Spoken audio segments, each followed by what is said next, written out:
Bueno, y en esta segunda parte del vídeo lo que vamos a hacer es explicar un poco, muy poco, el segundo principio de la termodinámica. ¿Por qué digo muy poco? Porque es que este segundo principio de la termodinámica tiene unas implicaciones, tiene unas complicaciones, mejor dicho, bastante importantes. Pero lo que es el enunciado, uno de los enunciados, porque al ser una cosa bastante con bastantes posibilidades, pues hay diferentes enunciados, pues el enunciado que vamos a trabajar yo creo que va a quedar más o menos claro, ¿de acuerdo? El segundo principio de la termodinámica lo que viene a decirme es que no se puede hacer una conversión de energía con un rendimiento del 100%.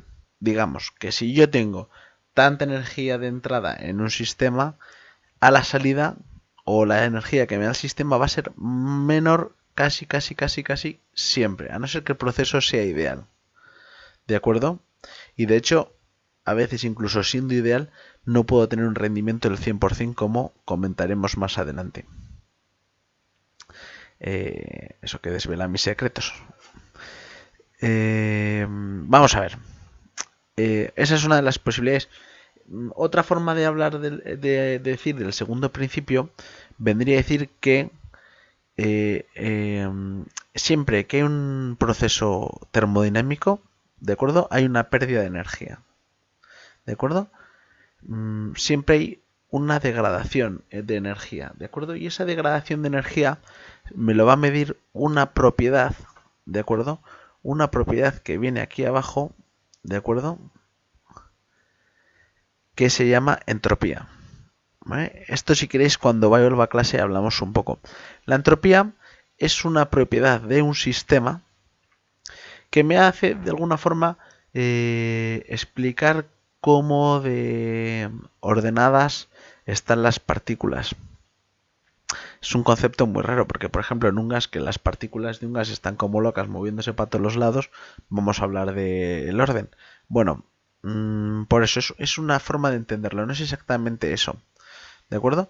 Pero sí que está bien que os quedéis con ello. Por ejemplo, un ejemplo más sencillo, ¿no? Hablando de una baraja de cartas. ¿De acuerdo? Una baraja de cartas, según la sacamos del mazo, ¿no? Según le quitamos el plástico, ¿cómo está? Pues está todo ordenado, ¿no? As de oros, dos de oros, tres de oros, cuatro de oros, cinco de oros, seis de oros, etcétera, ¿no? Bueno, pues lo que dice el segundo principio es que cualquier proceso que hagamos sobre el sistema, en el ejemplo sobre la baraja de cartas, va a aumentar la entropía. ¿Y qué hemos dicho que era la entropía? Desorden, ¿no? Entonces, cualquier proceso que hagamos, casi siempre me va a aumentar la entropía, me va a aumentar el desorden de esa baraja.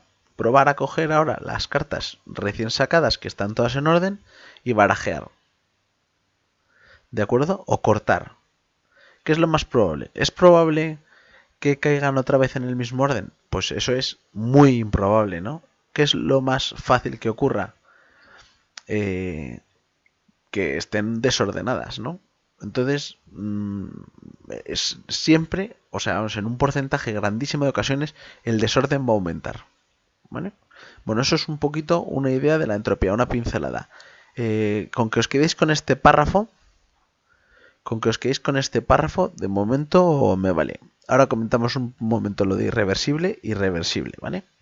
Bueno, el enunciado que vamos a hablar del segundo principio es este que está aquí. La conversión de energía nunca puede ser total, siempre hay pérdida en el proceso. No es posible transformar totalmente el calor en trabajo, un calor que se aplica sobre el motor térmico convertido completamente en trabajo. Eso me daría un rendimiento del 100%, pero ya dice el segundo principio que es imposible. Bueno, pues vamos a verlo sobre una máquina térmica. ¿De acuerdo? ¿Una máquina térmica qué es? Una máquina térmica es una máquina que se le añade calor de alguna forma y esa máquina da energía. ¿Vale? No sé si os dais cuenta de algún tipo de máquina que puede haber, pero hay unas cuantas. Por ejemplo, el motor de un coche, ¿no? Por ejemplo, una turbina de avión, le damos energía con un combustible y mueve el avión.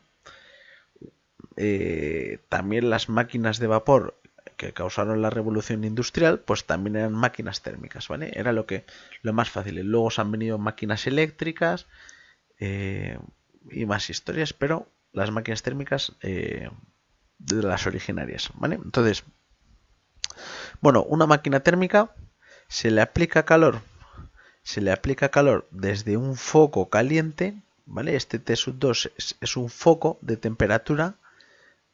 Esta sería la máquina y le estoy dando calor.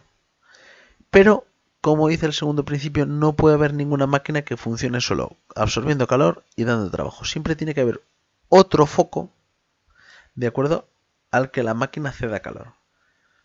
Esto así visto es un poco difícil, pero vamos al ejemplo del coche. Un coche, le pongo gasolina en el motor, funciona dando una energía mecánica, ¿no? Pero como ese motor se está calentando, ¿qué tiene que pasar? Que se tiene que refrigerar al aire. Ese refrigerar al aire sería T1 sería el foco de baja temperatura del aire y Q1 sería ese calor. ¿De acuerdo? Otro ejemplo, el cuerpo humano.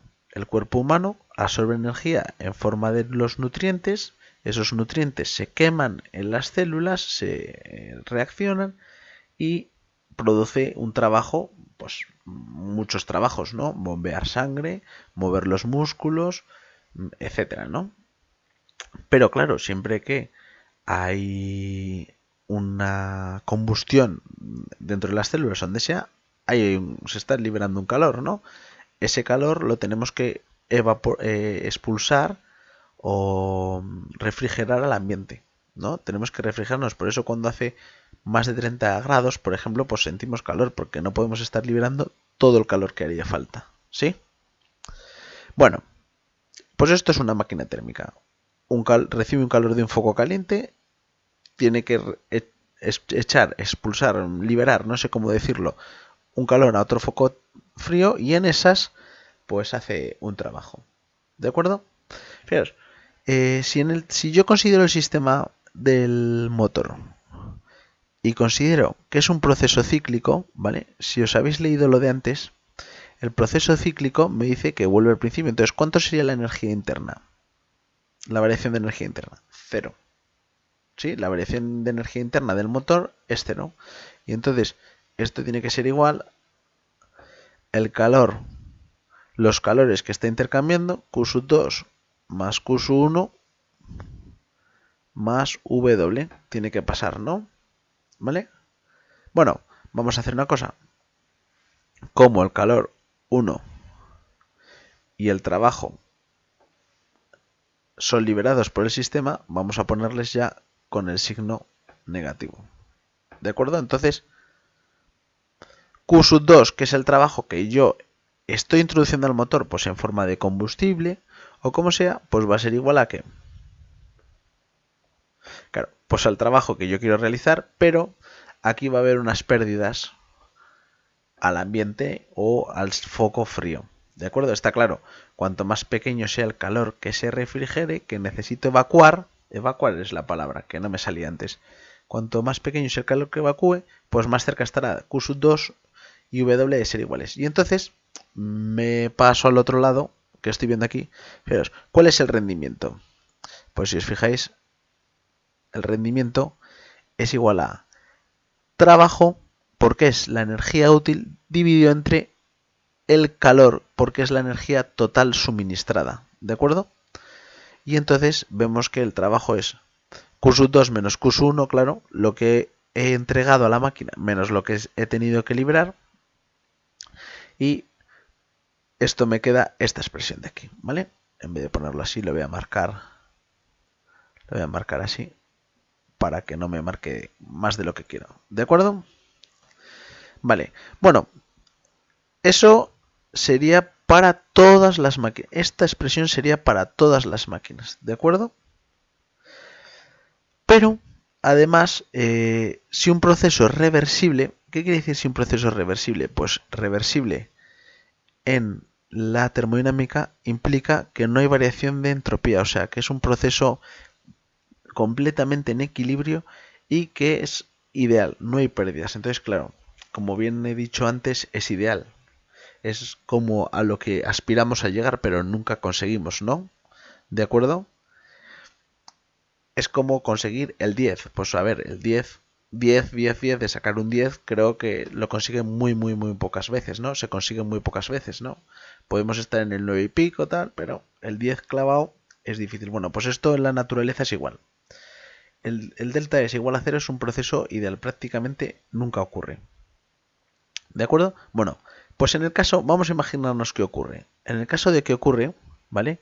Que delta S es igual a 0, pues se cumple una cosa, que no vamos a entrar en ello, solo nos vamos a quedar con esta expresión, ¿vale? Que el calor liberado dividido entre la temperatura al foco que está liberando, esto es igual al calor que estoy absorbiendo dividido entre la temperatura que se absorbe, ¿no? Y entonces esto me da que Q1 partido Q2 es igual a T1 partido T2. Pero esto, ¿para qué hemos dicho que pasa? Para estos casos, ¿vale? O sea, en el caso de que sea un proceso reversible o para nosotros un proceso ideal. ¿De acuerdo? Bueno, esto sería lo que aquí se llama el rendimiento de Carnot. ¿De acuerdo? Perdonad que lo he tachado. 1 menos T1 partido T2. ¿Y qué me dice la termodinámica? ¿Qué me dice el segundo principio? Bueno, pues el segundo principio me dice esto, que es que, aunque ahora no os deis cuenta, esto es una faena. Esto es una faena muy grande. O sea, me están diciendo que el rendimiento de una máquina real, funcionando entre un foco a una temperatura, aquí he puesto este ejemplo, y otro foco a esta temperatura, este ejemplo lo diré porque he puesto esto, siempre va a ser más pequeño que el rendimiento ideal, ¿vale? O lo que he puesto aquí, rendimiento, o lo que he puesto en la otra hoja, rendimiento de Carnot, ¿vale? Que es el 1 menos T2, T1 partido T2, ¿vale? Entonces, estas temperaturas que están aquí puestas es para un coche, por ejemplo, para un motor de un coche. Pues un motor de coche que puede llegar ahora mismo a los 1500 Kelvin, la temperatura que se produce en el cilindro, y evacúa al exterior. Pues he puesto una temperatura de 25 grados. Podéis probar otra, vamos. Si probáis otra más pequeña, pues bueno, da un rendimiento un poco más alto, pero vaya. Bueno, pues con estas condiciones, si yo le meto en la fórmula del rendimiento ideal, fijaros que me da que el rendimiento de Carnot o rendimiento ideal es 0,80. ¿Y qué hemos dicho antes? Que el rendimiento siempre va a ser mayor que el rendimiento real.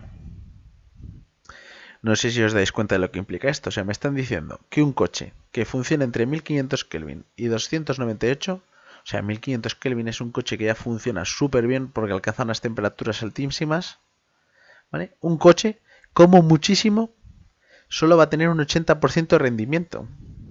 Y en este rendimiento no están incluidas las pérdidas por fricción, pérdidas mecánicas y demás pérdidas en transmisiones, rodamiento y todas las demás cosas que pasan en el coche. O sea, partimos de un 80% y no estamos teniendo en cuenta nada más, ¿vale? Esto es una desgracia, pero la termodinámica dice que es así y es que no podemos hacer nada para evitarlo. Como decía el segundo principio, siempre hay pérdida de energía en el proceso. ¿De acuerdo? Siempre hay una degradación de energía.